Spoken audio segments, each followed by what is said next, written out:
So you about to feel pain, and I gotta do work. God said I gotta do work, cause it's off with the name Savage Truth. Savage Truth. It's the savage truth, the savage truth.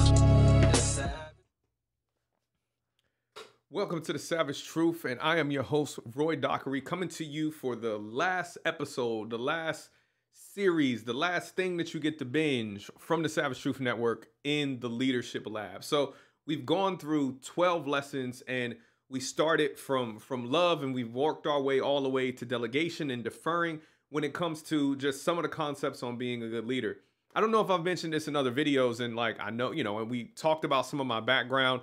But also in the description of all these videos, one thing that I've decided to add is I'm also going to add all the books that I've read just in the last 3 to 4 years on leadership.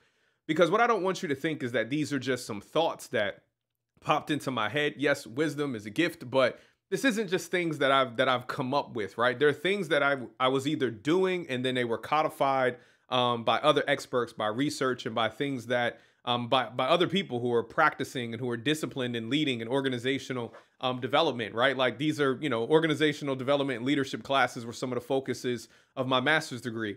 But at the end of the day, I also want you to be able to have resources that you can go pull up, that you can take a look at, and just some good books to read. So at the bottom of all of these videos is going to be a long list of books. I think it's at least 40 books that I've read over the years on leadership that you can try to take a run at yourself. There's some things in there that are just basic philosophy, like Confucius and Plato. There's a wonderful book by Ken Blanchard called Lead Like Jesus. There's a lot of good information and content that you can grab onto based on your bend or whether you're more customer focused or more sales focused.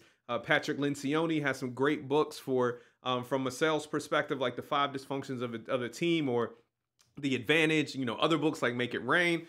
There's a lot of content out there, but I think some of the stuff that we discussed during the Leadership Lab is more kind of foundational, right? It's not just the things that you do. And I tell people all the time, as a leader, I don't want to influence what you do. I want to influence how you think, right? So hopefully throughout the course of this, the way that you think about employees, the way you think about leadership, the way you think about responsibility or trust or honesty, and the way that those things impact how you lead a team, that I hope throughout the course of these lessons, that has started to change in your mind. It started to change in your mind the way that you look at the people that you have a responsibility for leading day in and day out. And if I've done that, then I've accomplished my goal. I've made the impact that I've intended, and we can land this plane. So the main thing that I want to talk about in the last lesson is that when you're in a position of leadership, sometimes you have to evaluate when it's time to leave. And I'm not talking about transition or termination or anything like that. If you get offered a new job, I mean, if you're sitting in a seat, you're in a role, and you were fulfilling a purpose, but before someone offers you a job, or before a company shuts down, or before a promotion becomes available, how do we mentally process whether or not it's time for us to just step down as a leader? How do we evaluate if it's time for us to just let go? Or how do you evaluate if you're not being a very good leader? And then you should step down for that reason, right? Because there can be seasons, there can be different opportunities. There can just be other things in your life that are conflicting with the level of priority and thought you need to put into leading people, that maybe you don't have to invest in a group of people right now. So you need to step down from leading. So for me, there's 2 major things that we need to look at when it comes to quitting or stepping down. And this isn't all inclusive, right? And this isn't like you're weighing other options. This is you're in place. There's nothing else in front of you.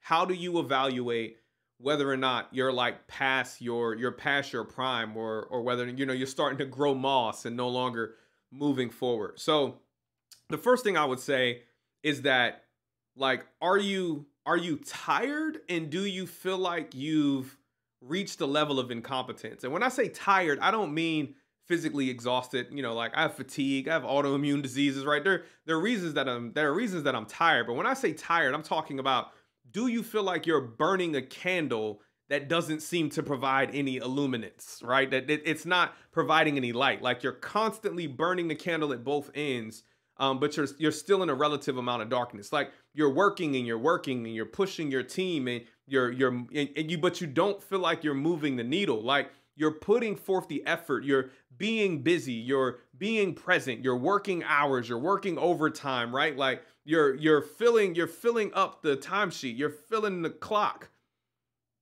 but you don't feel like you're accomplishing anything. So, you've got the Peter Principle, which is another book that I read that's probably on the list of recommendations. But like the question is, have you been promoted to a level that's above your level of comfort or competence? And now you just can't close that gap, or you don't care enough to close that gap. Maybe you thought more money would give you the drive to do the additional things that's required in this leadership role, but having more money doesn't give you more passion, doesn't give you more focus, doesn't tap more fully into your calling or how you feel you want to serve an organization, the community, how you want to live your life, right? So sometimes stepping down is like, you know what? I took additional money to take on this additional responsibility, and now I'm in a place of feeling unfulfilled because either I don't want to step up to the level that's required to do this job because I don't think that my impact in that space would be effective or would be felt or would be valued or would be fruitful. Or I'm just in a position now where I'm being asked to do things that I'm not good at, that I'm probably not qualified for, and that I don't honestly have a desire to learn, right? Or to add into my repertoire. It's different to have a passion to want to learn and to be challenged, but that doesn't mean I want to be challenged in everything. Like I love leading people. I like technology. I love service, but that doesn't mean I want to become a software developer and all of a sudden I want somebody to assign a project to me where I'm responsible for the development and the launch of a new product. Like I don't want to do that. Like I would rather, it's not that I can't learn coding. Like I've got a background in IT. It's not that I can't deal with complex technology, right? I used to operate nuclear power plants, but that's not what I want to do now. So it's not a matter of what you can do. It's what you feel called to do in this season and whether or not you want to invest what's necessary to build the level of competence to rise to that challenge, or if that's a challenge that somebody else should be rising to and you're taking up space, which leads me to my second point. And my second point is, as a leader, one of the reasons that you need to step down, one of the reasons sometimes you have to quit or step aside is because you need to create space for the next group of leaders. And I say the next group of leaders because I don't want to play on the semantics of saying the next generation of leaders. Because in my career, almost no one who's ever preceded me has been younger than me. All of my employees have always been older than me. So I say the next group of leaders because the next group of leaders might not be the next generation. It might be the previous generation, depending on who you're leading and who you're building up. Because learning from each other is cross-generational. And leadership is not, just based on seniority. It's not just based on age, right? Like even as a pastor, I lead people who are older than me. Even as an executive, I lead people who are older than me. Even as a mentor and as a coach, I lead people who are older than me, but I also lead people who are younger than me, or in kind of the same age group. But across generations, these principles apply across generations, like developing leaders to the full potential, apply across generations. And sometimes we have to make sure that we're ready to create space for the next group of leaders, whether they're older than us, younger than us, or the same age as us, because people should be progressing in their career. And sometimes as the leader, we are taking up so much space because of our role, because of the organizational dependency on us, because of our expertise, that other people don't get the recognition that they deserve, that other people are not able to rise to the level of excellence that they can because people just depend on you. And one thing that's always a struggle for me is that even when you try to give away credit, even when you try to assign value to individuals based on what they contribute, because of title, people still, and because of your organizational position or the hierarchy, people still try to give you that credit. Like people, oh, Roy, your team's doing great. And I'm like, it's not me, it's them. But people are like, yeah, but you're leading them. But at some point, like, what if I'm really not leading them? What if I'm just the figurehead? What if I'm just the man behind the curtain, sleep like Richard Pryor in Oz, right? In The Wiz. Like, what if it's really not me? Like, what if I'm sitting here taking compliments and accepting credit when I no longer need to add my input to the team? I no longer need to add my insight to the team because as a leader, I've effectively taught them how to think the same way that I would think. And they've developed their own ways of thinking and executing and leading that sometimes even exceed what I would do. So they've taken what I've been able to give them and even been able to exceed. And that's why I love talking about, like, I love coaches, right? Because basketball coaches are never the best basketball players, but they help develop some of the best athletes in the world, right? Like, even if, I mean, you look at, Usain Bolt's running coach, he can't run faster than Usain Bolt. He's the fastest man in the world, but that doesn't mean that that person can't coach you. And often, like, the goal of a coach, of a good leader, is that I want my people not to just become equal to me. I want them to exceed me. So sometimes for them to exceed me, maybe I need to step down or step to the side so they can be pushed up. Or maybe they need to take my position, right? Maybe they need to take your position so they can be successful. So, like, maybe your directors need to become you as the vice president. Maybe your managers need to become you as the director. Maybe your supervisors need to become you as a manager. And you take on a challenge elsewhere because you've been building your people up largely, right? We work ourselves out of a job as a leader, but we say that, but then we never vacate our job. We never leave the seat that we're in. And then we develop people to take on what we're doing, but then we send them, then we have to develop and send them elsewhere. So the first option should be, like, are you really ready to take my job? And for me to let go of the fear of, well, maybe I won't be able to get a new job. Like, no, like, if you can lead and develop people, you should be able to find another opportunity. But again, if I love the people who work for me, going back to episode, in lesson number 1, if I love the people who work for me and I want the best for them, sometimes the best for them might actually be my job.